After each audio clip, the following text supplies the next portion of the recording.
विद्यार्थियों, आज के इस व्याख्यान में आपका स्वागत है। यह व्याख्यान बीएससी मैथमेटिक्स थर्ड ईयर के विद्यार्थियों के लिए है। इस व्याख्यान में बीएससी मैथमेटिक्स थर्ड ईयर के प्रथम प्रश्न पत्र की चतुर्थ यूनिट के एक टॉपिक को सम्मिलित किया गया है। मैं डॉक्टर एस.एस. श्रीवास्तव, प्रोफेसर, उच्च शिक्षा उत्कृष्टता संस्थान भोपाल, सभी विद्यार्थियों का इस व्याख्यान में स्वागत करता हूं। इस व्याख्यान में बीएससी थर्ड ईयर के प्रथम प्रश्न पत्र के चतुर्थ यूनिट के एक टॉपिक इंटरपोलेशन को सम्मिलित किया गया है। विद्यार्थियों को इंटरपोलेशन का पूर्व ज्ञान होना आवश्यक है। इस व्याख्यान की समाप्ति पर विद्यार्थी Lagrange interpolation, divided difference, Newton divided difference से परिचित हो पाएंगे। सर्वप्रथम हम इंटरपोलेशन पर चर्चा करेंगे। माना x के मानों के लिए y = fx के निम्न मान दिए गए हैं, जैसा कि स्क्रीन पर प्रदर्शित हो रहा है। तब x0 और xn के मध्य x = xi अर्थात x के किसी भी मान के संगत y का मान प्राप्त करने की विधि को अंतर्वेशन या इंटरपोलेशन कहते हैं। यदि फलन fx स्पष्ट रूप से ज्ञात हो, तब x के किसी मान के संगत y का मान आसानी से प्राप्त किया जा सकता है।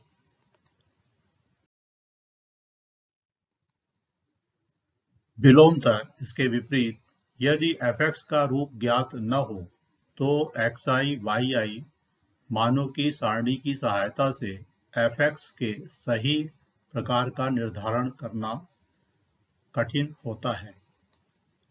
इस दशा में fx को एक साधारण फलन phi-x की सहायता से बदला जाता है। अन्य मानों की गणना phi-x से की जा सकती है, जो अंतर्वेशन फलन के रूप में जाना जाता है। यदि phi-x एक बहुपद हो, तो यह अंतर्वेशन बहुपद कहलाता है और विधि बहुपद अंतर्वेशन कहलाती है। इसी प्रकार, यदि phi-x एक परिमित त्रिकोणमितीय श्रेणी हो, तो हम त्रिकोणमितीय अंतर्वेशन रखते हैं। अब हम लाग्रांज अंतर्वेशन या लाग्रांज इंटरपोलेशन पर चर्चा करेंगे। यदि y = fx, x = x0, x1 up to xn के संगत मानों y0, y1, y2, yn को ग्रहण करता है, अर्थात x के विभिन्न मान x0, x1 up to xn के संगत मान y0, y1, y2, yn दिए हुए हैं और इन्हें y = fx फलन ग्रहण करता है, तो जैसा कि स्क्रीन पर प्रदर्शित हो रहा है, fx को हम स्क्रीन पर प्रदर्शित हो रहे समीकरण 1 की सहायता से लिखते हैं। यह असमान अंतरालों के लिए लाग्रांज अंतर्वेशन या लाग्रांज इंटरपोलेशन सूत्र कहलाता है। इसको प्रूफ करने के लिए हम देखते हैं। माना y = fx एक फलन है जो मानों x0, y0, x1, y1 up to xn yn को ग्रहण करता है। क्योंकि वहां x और y मानों के n+1 युग्म दिए गए हैं, x 0 से प्रारंभ होकर के xn और y 0 से प्रारंभ होकर के yn तक, इस प्रकार से कुल हमारे पास n+1 युग्म हैं। हम fx को x में n घात के बहुपद द्वारा प्रदर्शित कर सकते हैं। माना यह बहुपद निम्न रूप का है, जैसा कि स्क्रीन पर समीकरण 2 के द्वारा प्रदर्शित हो रहा है। n घात के एक बहुपद के रूप में हम fx को प्रदर्शित कर सकते हैं। यहाँ पर हम x का मान x0 और y का मान y0 यदि रखें तो हमें y0 = a0 x0 - x1 x0 - x2 xn प्राप्त होगा, जिसे हल करने पर हमें a0 का मान प्राप्त हो जाएगा, जैसा कि स्क्रीन पर प्रदर्शित हो रहा है। इसी प्रकार x बराबर x1 और y बराबर y1 को समीकरण 2 में रखने पर हमें a1 प्राप्त हो जाएगा, जैसा कि स्क्रीन पर प्रदर्शित हो रहा है। इसी प्रकार हम a2, a3 और an के मान प्राप्त कर सकते हैं।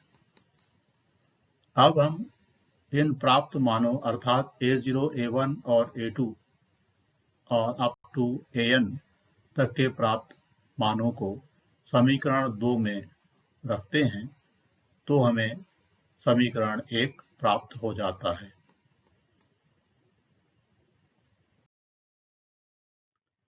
अब हम उदाहरण देखते हैं। मान लिया दिया हुआ है x के विभिन्न मानों के संगत y के मान, जैसा कि स्क्रीन पर प्रदर्शित हो रहा है। x के विभिन्न मान 5, 7, 11, 13, 17 के संगत y = fx के मान दिए हुए हैं। तब हमें लाग्रांज सूत्र का प्रयोग करके f9 का मान प्राप्त करना है। हल में हम देखते हैं, यहाँ पर x के दिए गए विभिन्न मानों को हम क्रमशः x0, x1, x2, x3, x4 से प्रदर्शित करें और उसके संगत दिए गए fx के मानों को क्रमशः y0, y1, y2, y3, y4 से प्रदर्शित करें तो लाग्रांज सूत्र में उपरोक्त मानों और x बराबर 9 को रखने पर हमें जो परिणाम प्राप्त होगा वह स्क्रीन पर प्रदर्शित हो रहा है, जिसे हल करने पर हम आसानी से रिजल्ट के रूप में 810 प्राप्त करेंगे, अर्थात f9 का मान 810 मिलेगा। एक और उदाहरण देखते हैं। पूर्णांकों के वर्गमूल निम्न प्रदर्शित सारणी में दिए गए हैं, जैसा कि स्क्रीन पर प्रदर्शित हो रहा है। x के विभिन्न मान 1, 2, 3, 4, 5 के संगत fx के मान दिए गए हैं। द्वितीय कोटि के लाग्रांज अंतर्वेशन बहुपद का प्रयोग करते हुए 2.5 का वर्गमूल प्राप्त करना है। हल में हम देखते हैं, हम सर्वप्रथम निम्न 3 बिंदुओं को लेंगे, x0, x1 और x2। x0 का मान 2, x1 का मान 3, x2 का मान 4। f0 उसके संगत f0 1.4142, f1 1.7321 और f2 का मान 2 लेते हैं। तब x = 2.5 के लिए हम L0 2.5 लाग्रांज अंतर्वेशन बहुपद का प्रयोग करते हुए कैलकुलेट करेंगे। L0 2.5 का मान, जैसा कि स्क्रीन पर प्रदर्शित हो रहा है, हमें आसानी से 0.3750 प्राप्त होगा। पुनः L1 2.5, L1 का मान 2.5 पर 0.7500 प्राप्त होगा। इसी प्रकार L2 का मान 2.5 पर -0.125 प्राप्त होगा। और बहुपद हम P2 से प्रदर्शित करें तो 2.5 पर बहुपद का मान जैसा कि स्क्रीन पर प्रदर्शित हो रहा है, हमें 1.5794 प्राप्त हो जाएगा। अब हम विभाजित अंतर अर्थात डिवाइडेड डिफरेंस पर चर्चा करेंगे। यदि अन्य मान दाखिल किए जाते हैं तो लाग्रांज सूत्र कठिनाई उत्पन्न करता है और फिर अंतर्वेशन गुणांकों की पुनः गणना करनी पड़ती है। एक दिए गए मानों में यदि कुछ अन्य मान प्रविष्ट कराए जाएं तो वहां पर लाग्रांज सूत्र से हमें कठिनाई होती है, इसलिए हमें अंतर्वेशन गुणांकों की पुनः गणना करनी पड़ती है।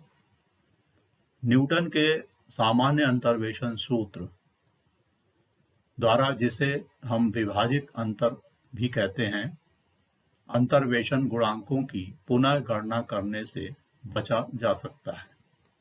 तो इसलिए हम न्यूटन जनरल इंटरपोलेशन फार्मूला को प्राप्त करेंगे। इस सूत्र को व्युत्पन्न करने से पूर्व हम विभाजितों यानी डिवाइडेड डिफरेंस को परिभाषित करेंगे। यदि x0, y0, x1, y1, x2, y2 दिए गए बिंदु हैं तो स्वतंत्र चरों x0, x1 के लिए प्रथम विभाजित अंतर जिस संबंध द्वारा प्रदर्शित किया जाता है या परिभाषित करते हैं वह स्क्रीन पर प्रदर्शित हो रहा है।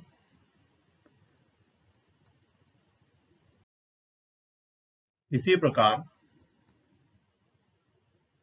हमें x1 और x2 के बीच में विभाजित अंतर मिलेगा जैसा कि स्क्रीन पर प्रदर्शित हो रहा है, और x2, x3 के बीच में हमें विभाजित अंतर प्राप्त होगा जैसा कि स्क्रीन पर प्रदर्शित हो रहा है, और इसी प्रकार अन्य बिंदुओं के मध्य भी हम विभाजित अंतर प्राप्त कर सकते हैं। x0, x1, x2 के लिए द्वितीय विभाजित अंतर हम x0, x1, x2 को ब्रैकेट के अंदर लिखकर प्रदर्शित करते हैं, और ये इसके लिए सूत्र जैसा कि स्क्रीन पर प्रदर्शित हो रहा है द्वारा लिखा जाता है। इसी प्रकार x0, x1, x2, x3 चार बिंदुओं के लिए तृतीय विभाजित अंतर का सूत्र हम स्क्रीन पर प्रदर्शित कर रहे हैं। इस दिए गए सूत्र द्वारा तृतीय विभाजित अंतर प्राप्त कर पाते हैं। और इसी प्रकार 5 बिंदुओं के लिए, 6 बिंदुओं के लिए क्रमशः चतुर्थ विभाजित अंतर, पंचम विभाजित अंतर और अन्य भी हम प्राप्त कर सकते हैं।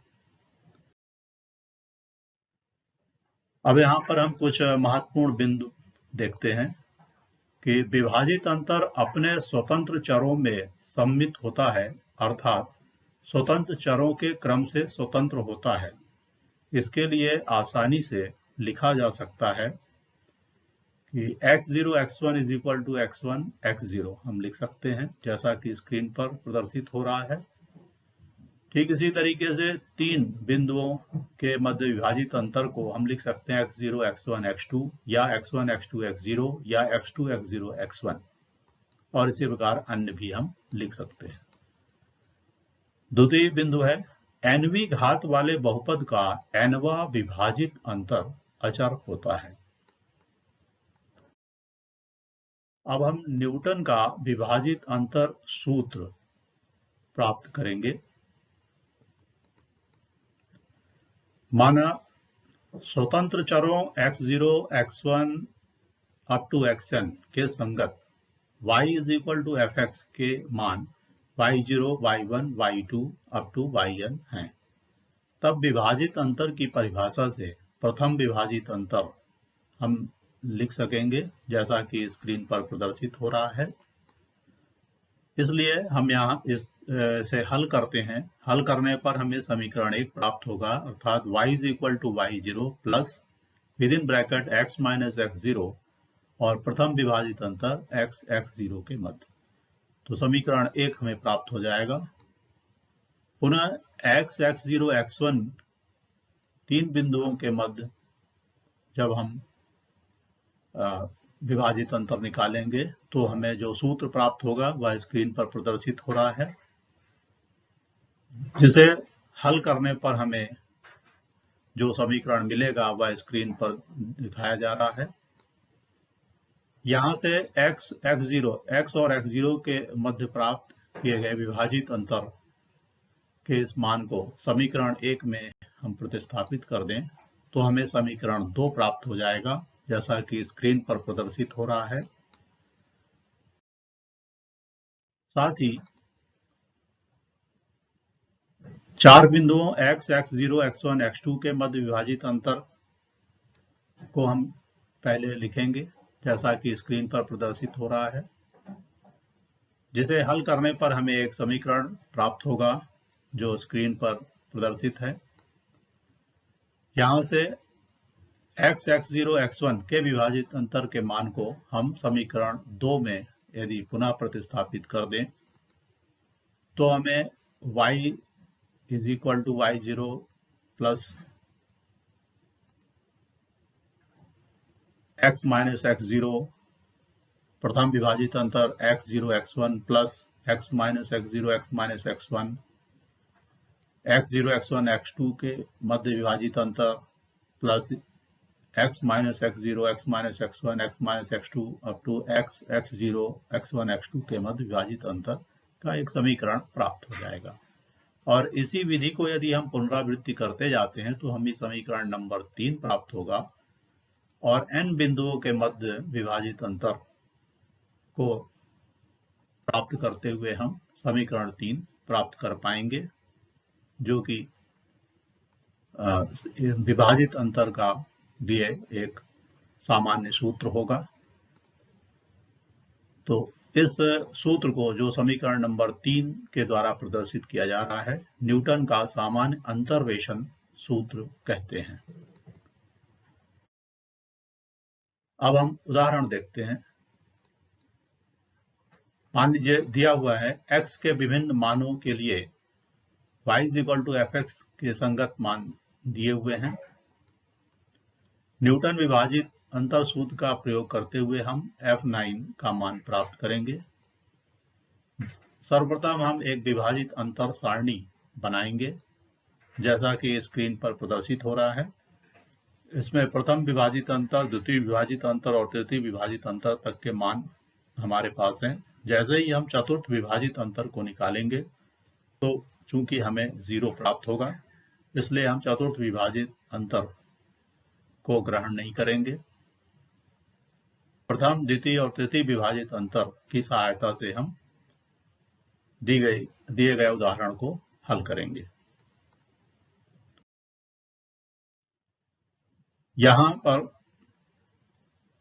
x0 is equal to 5, x1 is equal to 7, x2 is equal to 11, x3 is equal to 13, x4 is equal to 17 है और उसके संगत x के विभिन्न मानों के संगत क्रमशः y0, y1, y2, y3, y4 के मान दिए गए समस्या से हमने प्राप्त किया है। y0 is equal to 150, y1 is equal to 392, y2 is equal to 1452, y3 is equal to 2366, y4 is equal to 5202 और प्रथम विभाजित अंतर x0 x1 121, द्वितीय विभाजित अंतर x0 x1 x2 is equal to 24, तृतीय विभाजित अंतर x0 x1 x2 x3 is equal to 1। ये हमें सारणी से प्राप्त हो जाता है। अब हम न्यूटन विभाजित अंतर सूत्र का प्रयोग करेंगे। पहले हम सूत्र को लिखेंगे जैसा कि स्क्रीन पर प्रदर्शित हो रहा है। फिर यहाँ x0, x1, x2, x3, x4, y0, y1, y2, y3, y4 और प्रथम, द्वितीय और तृतीय विभाजित अंतर का प्रयोग करेंगे और साथ में x इज इक्वल टू 9 जिस पर हमें मान निकालना है उस बिंदु को लेंगे तो हमें f9 का मान कैलकुलेट होकर के मिलेगा जैसा कि स्क्रीन पर प्रदर्शित हो रहा है। अंतिम परिणाम हमें 810 के रूप में प्राप्त हो जाएगा।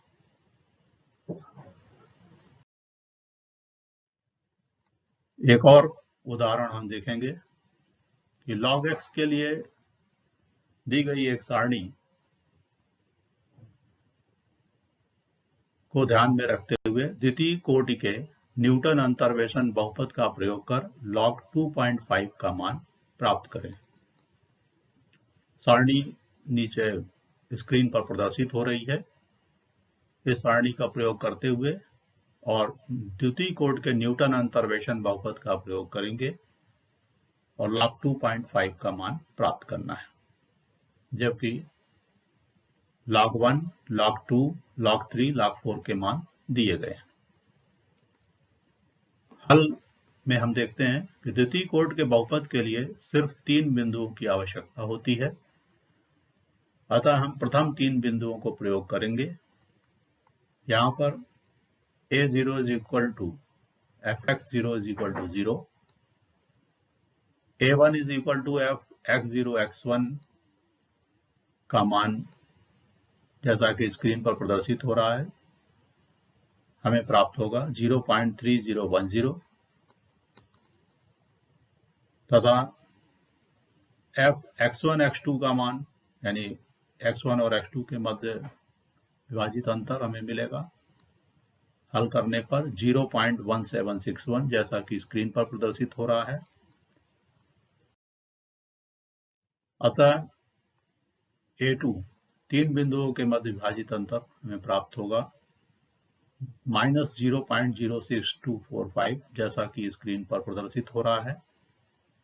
इसलिए a2 का मान हमें मिला -0.06245 और बहुपद P2x is equal to a0 plus a1 x minus x0 plus a2 x minus x0 x minus x1 का प्रयोग करें, यानी विभाजित न्यूटन के विभाजित अंतर सूत्र का प्रयोग करेंगे और वहां पर a0 a1 a2 x0 x1 और x का मान रखेंगे।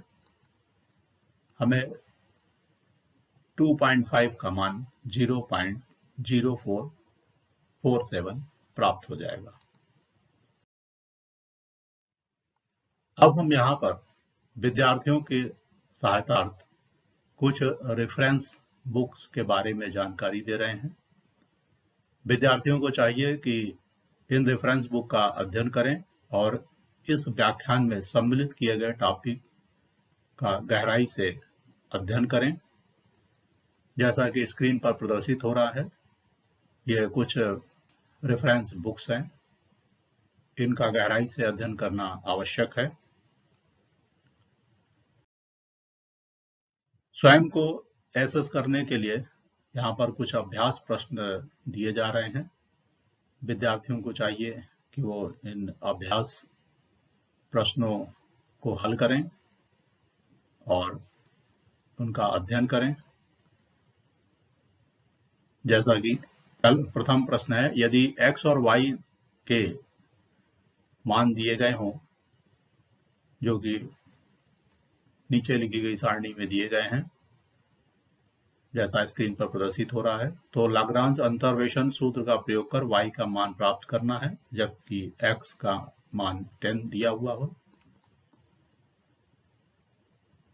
दूसरा प्रश्न है, नीचे दिए गए आंकड़े अर्थात जैसा कि स्क्रीन पर प्रदर्शित हो रहा है, इन आंकड़ों की सहायता से f8 का मान प्राप्त करने के लिए न्यूटन विभाजित अंतर सूत्र का प्रयोग करना है। तो विद्यार्थियों को चाहिए कि इन अभ्यास प्रश्नों का और इस व्याख्यान में बताए गए उदाहरण प्रश्नों का गहराई से अध्ययन करें ताकि वो इस प्रश्न पत्र में चतुर्थ यूनिट से संबंधित प्रश्नों को हल करने में सक्षम हो पाएंगे। और at last, thank you for your attention.